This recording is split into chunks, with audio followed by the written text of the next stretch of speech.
네, 계속 전해드린 대로 이른바 이 용인 캣맘 사망 사건에 전혀 예상하지 못했던 반전이 생겼습니다. 수사과장 출신인 한국범죄학연구소 김복준 위원과 함께 이 사건 자세히 짚어보겠습니다. 어서 오십시오. 네, 안녕하세요. 예. 자, 이거 저희가 뭐 황당하다고 얘기를 해야 되는 건지 가슴이 아프다고 해야 되는 건지 모르겠습니다. 좀 어이없기도 한데요. 예. 일단은요, 이 벽돌을 던져서 50대 박모 씨가 숨진 겁니다. 근데 이 용의자가 초등학교 4학년생이고요. 10살인가요? 10살이 되는 거죠. 10살이죠. 자, 근데 경찰이 어떻게 이 초등학생을 잡게 됐습니까?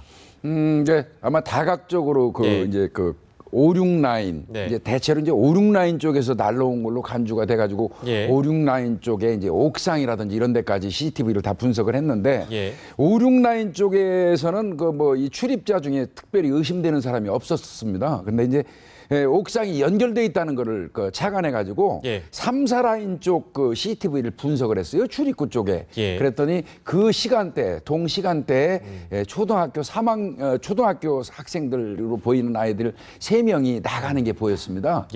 이제 그거를 추적해갖고 어제 오후 한 7시경에 그 중에 한 명으로부터 이제 얘기를 듣고 알게 된 것이죠. 근데 이 초등학생이 그 박 씨를 죽이려고 했던 게 아니라 학교에서 배운 중력 실험을 하기 위해서였다. 이렇게 진술을 했는데 이 진술은 어떻게 보십니까? 글쎄 이제 사실상 그게 맞을지도 모르겠습니다. 이제 그런데 이제 이 부분은 같이 있었던 3명이었거든요. 던진 아이는 하나고 같이 있었던 2사람으로부터도 동일한 내용의 이야기가 나온다면 그러면 이제 이거 중력 실험을 한 게 맞을 수도 있어요.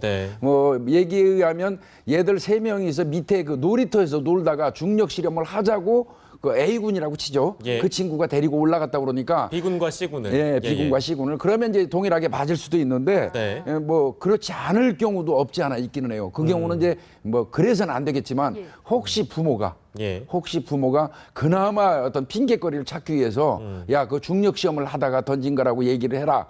이렇게 사주를 하거나 미리 교양시켰을 가능성도 배제할 수는 없다. 근데 이제 그 부분은 왜 자꾸 제가 의심을 하냐면요. 중력 시험을 한다면 반드시 떨어뜨려야지 원칙이거든요. 그러니까 이제 저도 궁금한 게 아파트 벽에 가깝게 가깝게 떨어뜨리면 되는 거잖아요. 그렇죠. 중력 실험을 한다면 그게 맞죠. 그렇죠. 근데 이게 그 아파트 벽에 좀 멀게 7m. 그러니까요. 그렇다면 던졌거든요. 던졌다는 거는 중력 실험이 아니라는 뜻이거든요. 그래서 이제 그 부분은 아이들 B군과 C군을 상대로 해서 자세히 알아보고 심지어는 그 즈음에 학교 쪽에서 4학년 학교 쪽에서 혹시 과학 시간에 그 중력 실험 관련돼 가지고 이 학습을 한 사실이 있는지 여부도 확인할 필요는 있을 것 같습니다. 그 방과후 학교에서 배운 낙하 실험을 하기 위해서 작은 돌 몇 개를 떨어뜨려 보던 중에 옥상에 쌓여있던 벽돌 하나를 아래로 던졌다 이렇게 진술을 했거든요. 그러면 지금 이제 선생님께서 말씀해 주셨지만 부모가 미리 좀 이렇게 얘기를 했다고 하더라도 이렇게 진술을 해라, 언급을 해라, 얘기를 했다고 하더라도 사실은 방과후 학교만 조사해 보면 다 드러날 수 있는 사실이니까 굳이 이거 미리 아이한테 알려줄 필요 없는 거 아니겠습니까? 이거 선생님 조사하면 되잖아요. 선생님 상대로 해서 아까 말씀드린 것처럼 그런 수업을 했는지 여부는 알아봐야. 근데 이제 사실은요. 그거나 저거나 사실 의미는 없어요. 왜요? 이거 사실관계를 파악한다 한들 사실 이 학생이 형사 미성년자예요. 촉법소년에 불과하거든요. 달라질 게 없다 결과는. 달라질 게 없는 거죠, 사실은. 그 형사 미성년자 언급을 해주셨는데 그렇다면은 이 초등학생을 어떤 진술을 확보하기 위해서 수사를 하잖아요. 성인들 수사할 때랑은 좀 다른 방법이 동원될 것 같은데 어떻습니까? 일단은 이 아이들을 조사할 때는 반드시 보호자의 입회하에 경찰이 조사를 할 수 있어요. 그 아이들만 따로 불러가지고 경찰이 조사를 하는 경우는 없습니다. 반드시 보호자 입회하에 혹은 변호사를 선임한다면 변호사 입회하에 경찰이 이 아이들을 조사할 수 있고요. 아이들만 따로 불러서 조사하는 거는 불가능합니다. 초등학교 이 4학년 A군이요. 자기가 이 던진 벽돌에 의해서 누군가가 사망을 했다라는 거를 저희도 이제 앞서 그 취재 기자 얘기를 들어보니까 알았는데 두려워서 부모에게는 알리지 않았다라고 했거든요. 근데 부모들은 진짜 이거를 나중에 알았는지 이것도 좀 궁금하네요. 어떻게 그 사실 여부를 알게 됐는지. 저도 이제 그 부분이 조금 의문스럽기는 합니다. 이게 큰 의미는 없겠지만 대체로 일반적인 아이들의 성향이라면 자기가 그렇게 큰 일을 저질렀다면 네. 당연히 부모한테 얘기하는 게 맞아요. 그러니까 이제 부모한테는 얘기하기가 두려웠다. 그래서 이제 또 뭐 반대로 예.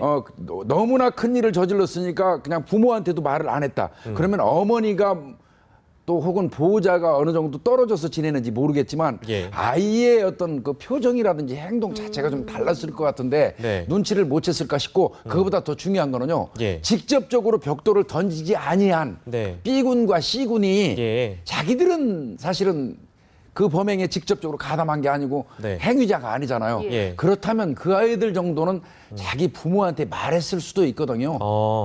그런데 그 아이들도 말을 물론 뭐 자기들하고 같이 놀다가 예. 그런 사고가 났으니까 두려워서 네.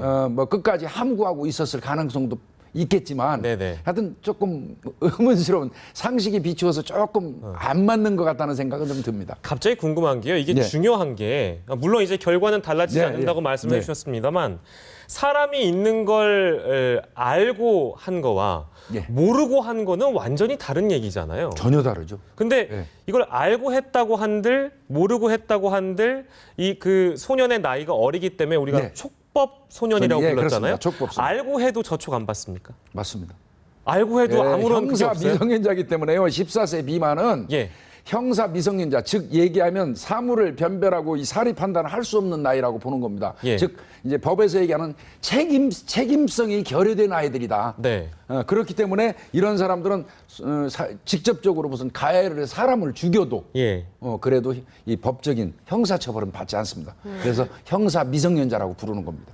이 촉법 소년에 대한 부분은 또 조금 뒤에 더 자세히 짚어보기로 하고요. 그렇다면 예. 일단 이 A군 자체는 형사처벌로부터 자유로운데 네. 그 부모는 어떤 책임을 지게 되느냐 궁금해하시는 분들이 계셔서요. 네. 부모님도 형사처벌은 받을 수 안 받고요. 예.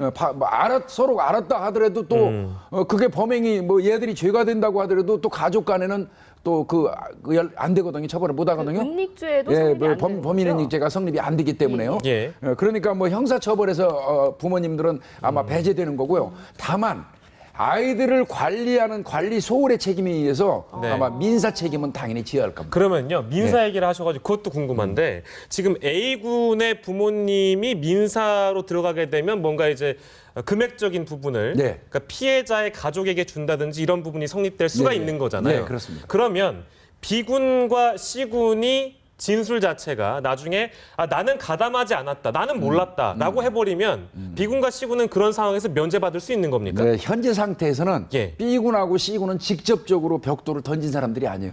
같이 올라가서 또 의도 자체가 사람한테 던지고자 공모해가지고 아이들이 가서 했다 그러면 예. 그거는 민사 책임에서 일정 부분 책임을 져야 될 겁니다. 네네. 저기 사람 있는데 야 이거 돌 던질게. 그래 던져. 양쪽에서 서로 협의해가지고 예. 던졌다면 일부 민사 책임을 인정받을 수밖에 없을 거예요. 그러나 이거는 단지 그 아이들이 얘기하는 낙하 실험을 했다면 네. 던진 사람만 책임지는 게 맞습니다. 민사. 그러니까 낙하 실험이라는 발언이 만약에 안 나왔다는 전제하에 공모했다면 그러면 그래요? 민사 책임은 일부 부담해야 될 겁니다. 그러면 조금 복잡해지네요. 복잡해지죠. 진짜. 그러면. 그러면은 그 나머지 학생들에 대해서도 수사가 계속돼야 할 텐데 지금 한 명은 신병이 확보가 안 된 상태라면서요. 네. 이제 아마 나머지도 데려다가 조사를 할 겁니다. 일단은 부모님께. 다 확보해가지고 조사를 할 거고. 네. 근데 예. 앞서서 저희가 그 촉법 소년에 대한 이야기를 잠시 했었는데 그 14세 미만의 경우에는 아예 입건 자체가 안 된다고 하니까 일각에서는 그 14세 미만의 초등학생들이 저지르는 범죄가 계속해서 늘어나고 있고 그중에는 뭐 강력 범죄도 있기 때문에 이 기준을 좀 손봐야 되지 않느냐라는 지적이 나옵니다. 어떻게 생각하시나요? 네, 사실은 저도 이제 일선에 있으면서 예. 이게 이 언론에 알려지지가 않아서 그렇지 네. 사실은 이 촉법 소년들에 의한 범행이 굉장히 많아요. 언론에는 사실 경찰에서도 적극적으로 이 언론 쪽에 흘려주질 않습니다. 이런 사건이 터져도. 왜 네. 그렇습니까? 미성년자이기 때문에 이제 그런 경우인데 사실은 저 촉법 소년의 범행을 보면 거의 매년 2011년도 보면 거의 10,000건 가까이 발생해요. 예. 그런데 그 중에서 또 강력 사건이 연 한 600건, 700건. 거기에 보면 강도, 강간, 성폭력 사건이 또 압도적으로 많습니다. 초등학생들이요. 네. 촉법 소년이요? 네, 촉법 소년에 의한 14살 이상에 미만의 해당하지 않으니까 미만인 애들 중에 강간도 있고 이렇다고요? 그럼요. 그 2014년도 3월 달에 그 원주 쪽에서는요. 공사장 현장에서 초등학교 3학년 학생들이 20대 이 정신지체 장애가 있는 여성을 3명이서 이 성폭행한 사실도 있어요. 20대를요? 예, 20대를 이제 지적 능력이 조금 부족한 여성인데 이런 걸 등등 해가지고 사실은 또 아니면 동급생 간에 이런 성범죄가 많이 발생하는데 한 600여 건 발생하는 중에서 절반이 사실은 성폭행 관련된 겁니다. 그래서 요즘 아이들이 신체적으로는 엄청 컸어요. 이 신체적으로 엄청 크고 거기에다가 하나 또 이 가중되는 사유가 SNS라든지 인터넷, 휴대폰이 발달하다 보니까 어떤 음란물에 자극되는 현상이 급격히 증가했거든요. 이제 그래가지고 이 성범죄가 많이 이제 증가하고 있는데 그렇다고 해서 이제 일선에서 그런 말은 있었어요. 언제까지 1963년도에 만드는 소년법에 의해서 14세를 고수할 것이냐. 이미 애들 다 컸는데. 그러니까 좀 12세 정도로 좀 낮추자. 특히 이제 학교 폭력 대책위원회 쪽에서는 입법 발의까지 하자고 막 청원도 하고 그랬었거든요. 그럼에도 불구하고 아직까지 그냥 14세를 유지하는 이유는 사실 이거는 신체적으로 큰 거하고 정신적으로 크는 거하고는 좀 다르거든요. 아직 미완성 인격체라고 볼 수 있거든요. 덩치만 커졌지. 저는 근데 사실 이해가 안 되는 게요. 이게 어떤 일이 14세 미만에게서 발생을 하더라도 뭐 예를 들면 장난이었다. 이렇게 해버린다면 결과는 늘 똑같은 거잖아요. 지금 현행법대로라면. 네, 그렇습니다. 근데 이건 그러니까 기본적인 좀 판단의 문제라고 저는 생각을 하고 있는데요. 그러니까 예를 들면 이게 이제 우리가 뭐 호기심의 문제라든지 이런 어떤 행위를 저지르면 저 사람이 어떻게 느낄까? 어떤 이런 공감 인지가 부족해서 일어날 수도 있는 일이잖아요. 근데 이 일 이후에 솜방망이 처벌을 하고 그 이후에 그냥 아무 일 없이 끝나버린다면 나중에 성인이 됐을 때 말입니다. 더 큰 범죄를 저지를 수 있는 가능성도 있지 않겠어요? 아니 그게 부작용입니다. 지금 말씀하신 내용이 12세 정도로 낮추자고 주장하시는 분들의 어떤 그 얘기거든요. 사실은 맞습니다. 이게 그냥 근데 이제 이게 14세 미만의 촉법 소년이 범행을 한다고 그래갖고 완전히 법에서 봐주는 건 아니에요. 가정법원으로 송치를 하는데 가정법원으로 송치를 하면 1호부터 10호까지 있어요. 처분 자체가. 그 중에서 보면 이제 뭐 가모 위탁이라는 거는 보호자한테 인계해서 보호자가 얘를 잘 이제 관리하십시오 하고 떠넘겨주는 거고 이제 나중에 10호에 보면 1호부터 10호가 있는데 10호에 보면 장기 소년원 송치가 있어요. 장기 소년원 송치. 그거는 이제 전과를 올리는 건 아니지만 수감 생활을 소년원에서 하는 건 마찬가지입니다. 그래서 이제 그렇게 이제 별도로 그 1호부터 10호의 어떤 조항이 있다. 이게 전혀 뭐 이 처벌을 안 한다 해가지고 얘들을 그냥 그냥 내보내주는 그런 상황은 아닙니다. 그 1호부터 10호까지를 정하는 거는 그 죄질의 무겁고 그렇죠. 그거에 따라서 되는 건가요? 그렇습니다. 저 2014년 3월경인가 자기 고모가 게임한다고 그런다고 고모가 돌보고 있는데 고모를 저 목졸라서 죽인 그 학생이 하나 13살짜리가 하나 있었어요. 13살이요? 그 친구 같은 경우도 이제 중범죄지 않습니까? 또 고모 죽인 사실을 자기 밑에 동생이 안다 해가지고 동생도 죽이려고 했던 친구예요. 근데 이제 그런 친구 같은 경우는 이제 소년원 송치, 10호 처분 받아서 2년 동안 소년원에 이제 수감 조치를 하고 별도로 관리를 한 사실도 있습니다. 자, 저희가 뭐 이 얘기하면서 참 그 답답한 부분도 있고, 뭐 어이가 없는 부분들도 조금 있는데요. 마지막으로 지금 이제 이런 소식이 전해지면 가장 마음이 아프실 분들은 아무래도 피해자 가족들이 아닐 텐데.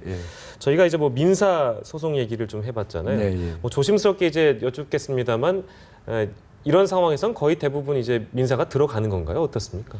이제 피해자 측에서 유족 측에서 당연히 아마 민사 소송을 할 겁니다. 그러니까 선택의 문제이긴 하잖아요. 그렇죠. 선택의 문제이긴 하는데 당연히 민사 소송을 할 거고요. 아마 이 아이의 이 부모 측에서도 그 부분이 필연적으로 따른다는 건 아마 감안하고 계실 겁니다. 다 감안하고 계실 것이다.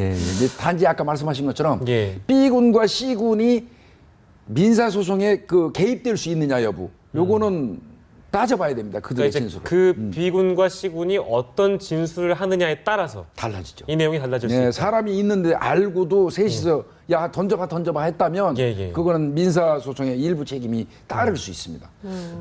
죄송한데요. 하나만 더 여쭤보겠습니다. 그렇게 되면 일단 세 사람이잖아요. A군, B군, C군이잖아요. 만약에 민사로 들어가게 되면 그 금액적인 비율 같은 것도 다 차이가 있는 겁니까? 퍼센테이지가 다르겠죠. 그래요? 예, 예. 실행한 사람과 그러니까 예. A군이 가장 큰 비중을 차지하고 예. B군, C군은 조금 다르다. 예. 그러나 이제 그 민사 소송을 제기하는 측에서는 예. A군, B군, C군 이거는 B군, C군이 책임이 있다는 전제하에서 전제하에서 예. 그러나 피해자 입장에서는 네. A군한테도 1,000원, B군한테도 1,000원, 예. C군한테도 1,000원을 요청할 수 있어요. 같이 청구할 예. 수 있는데. 예. 같이 청구하는데 누가 내든 상관없는 것이죠. 아. 예.